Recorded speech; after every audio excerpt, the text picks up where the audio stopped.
एक बार मोदी सरकार। साल था 1980 और आज की तारीख थी यानी 6 अप्रैल 1980। दिल्ली के बड़े मैदान फिरोज शाह कोटला में देश के भविष्य की सबसे बड़ी पार्टी की बुनियाद रखी जा रही थी, जिसमें शामिल थे भारत के सबसे लोकप्रिय प्रधानमंत्री अटल बिहारी वाजपेयी।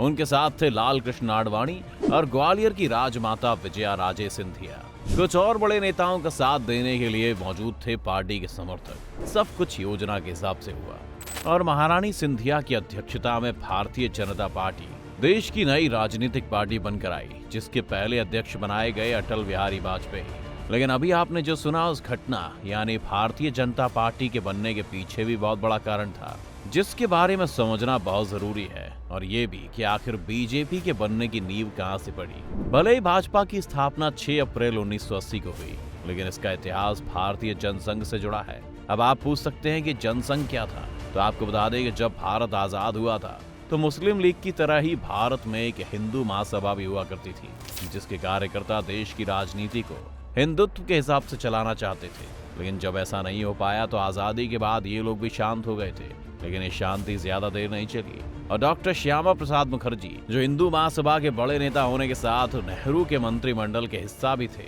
उन्होंने पाकिस्तान और बांग्लादेश में हिंदुओं पर हो रहे अत्याचार पर भारत के चुप रहने पर जवाहरलाल नेहरू के मंत्रिमंडल से इस्तीफा दे दिया और 21 अक्टूबर 1951 को भारतीय जनसंघ की स्थापना की।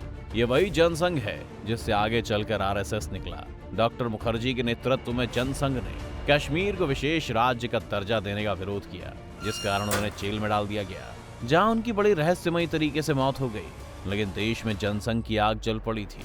1967 में भारतीय जनसंघ और दीनदयाल उपाध्याय के नेतृत्व में कई राज्यों में कांग्रेस का एकाधिकार खत्म हुआ और कांग्रेस को राज्यों में हार मिलनी शुरू हुई। और इसी बीच 1977 में इंदिरा गांधी ने जब आपातकाल खत्म कर चुनाव कराने का फैसला किया, तो जयप्रकाश नारायण के आह्वान पर सभी कांग्रेस विरोधी दल चुनाव लड़ने के लिए एक साथ आ गए, जिसमें 2 सबसे बड़े संगठन थे। एक सोशलिस्ट लोगों का, जो कभी कांग्रेस में ही थे लेकिन अब उसके विरोध में आ गए थे, और एक था जनसंघ, जो हिंदुत्व के एजेंडा के साथ खड़ा था। इन दोनों ने मिलकर कांग्रेस को खत्म करने के लिए जनता पार्टी का गठन किया और यही जनता पार्टी थी जिसने पहली बार 78 के लोकसभा चुनाव में देश से कांग्रेस का खात्मा कर दिया था और देश में पहली बार कोई नॉन कांग्रेसी प्रधानमंत्री बना था, जिसका नाम था मोरारजी देसाई। लेकिन अफसोस कि जनता पार्टी बहुत ज्यादा दिनों तक नहीं चल पाई। असल में जनता पार्टी के टूटने की कहानी 1978 से ही शुरू हो गई थी।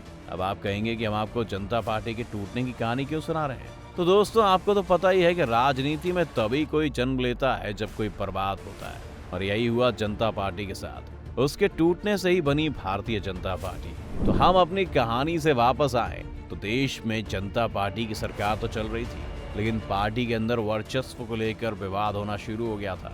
बात है 1978 की, जब सोशलिस्ट धड़े के नेता और देश के केंद्र मंत्री राजनारायण और जनता पार्टी के जनसंघ धड़े के बड़े नेता हिमाचल प्रदेश के मुख्यमंत्री शांता कुमार ने ये कहकर विवाद शुरू किया कि शांता कुमार ने शिमला के रिज मैदान में राजनारायण को एक सभा करने की परमिशन नहीं दी। लेकिन उसके बाद भी राजनारायण ने वहां सभा की, जिसके बाद राजनारायण को मंत्री पद से हटा दिया गया। लेकिन बात यही नहीं रुकी, बल्कि सोशलिस्ट धड़े के एक बड़े नेता ने इस विवाद को और टूल देते हुए ये बात कह दी कि जनता पार्टी में कोई भी जनसंघ या आरएसएस का आदमी काम नहीं कर सकता है, क्योंकि ये एक सांप्रदायिक संगठन है जो हिंदुत्व को सपोर्ट करता है। इस कारण जनता पार्टी में दरार आ गई और जो लोग मोरारजी देसाई के खिलाफ थे वो खल के सामने आने लगे और जनसंघ का विरोध होने लगा, जिसके बाद ही 1979 में जनता पार्टी टूट गई और 1980 में फिर चुनाव हुए और चुनाव में इंदिरा गांधी की सरकार फिर से सत्ता आ गई और जनता पार्टी को सिर्फ 33 सीटें मिली, जो कि एक बहुत बुरी हार थी। जिसके बाद जनसंघ के लोगों को पार्टी से निकाला जाना शुरू हो गया और फिर वही हुआ जो शुरू में हमने आपको बताया था।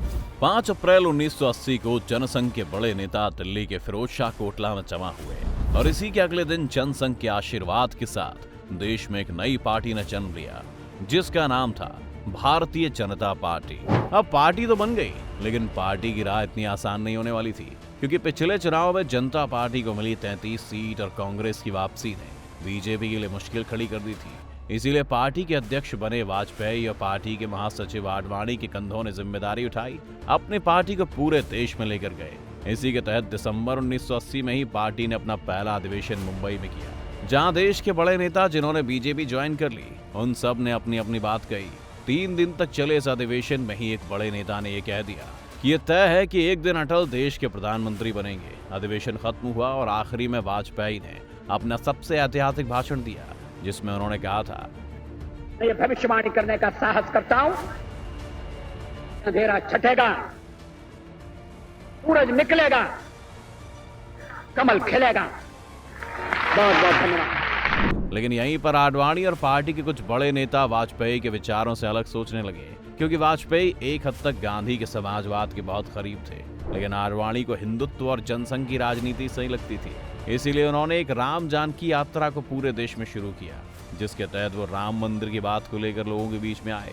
ये यात्रा जहां भी जाती वहीं आडवाणी और उनके हिंदुत्व को बहुत सराहना मिलती, लेकिन अफसोस कि इस यात्रा का अंत बीजेपी के पक्ष में नहीं रहा। असल में 31 अक्टूबर 1984 को इस यात्रा को दिल्ली में खत्म होना था, लेकिन उसी समय इंदिरा गांधी की हत्या हो गई और ये यात्रा पूरी नहीं हो पाई, जिसके बाद 1984 में लोकसभा चुनाव में बीजेपी को करारी हार मिली, क्योंकि देश में इंदिरा जी की मौत से कांग्रेस के लिए एक सहानुभूति की लहर दौड़ पड़ी थी, जिस कारण कांग्रेस फिर से सत्ता में आ गई और बीजेपी को इस चुनाव में सिर्फ 2 सीटें मिली।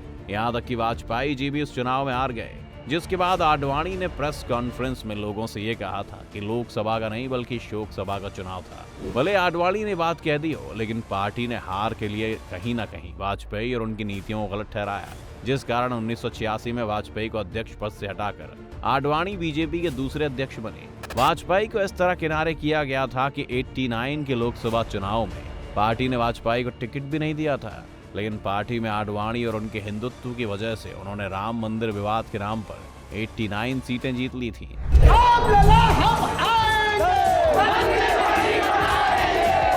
जिसके बाद तो पार्टी के बारे में लगभग सबको पता ही है कि 1996 तक पार्टी ने ऐसी संघर्ष किया और अंत में 1996 में पहली बार बीजेपी 13 दिनों के लिए सत्ता में आई और जिसके प्रधानमंत्री बने अटल बिहारी वाजपेयी, जिसके बाद 1999 में एक बार फिर बहुमत के साथ बीजेपी गठन ने सरकार बनाई और अटल बिहारी वाजपेयी ने पहली बार 2004 तक फुल टाइम प्रधानमंत्री पद पर रहकर काम किया, जिसके बाद तो 2014 और 2019 की कहानी तो किससे छुपी हुई है, जहां बीजेपी ने 300 का आंकड़ा भी पार कर लिया और कहें तो 2 सीट से शुरू हुई बीजेपी की कहानी 300 के पार पहुंच गई। आपको कैसी लगी बीजेपी की उदय की कहानी?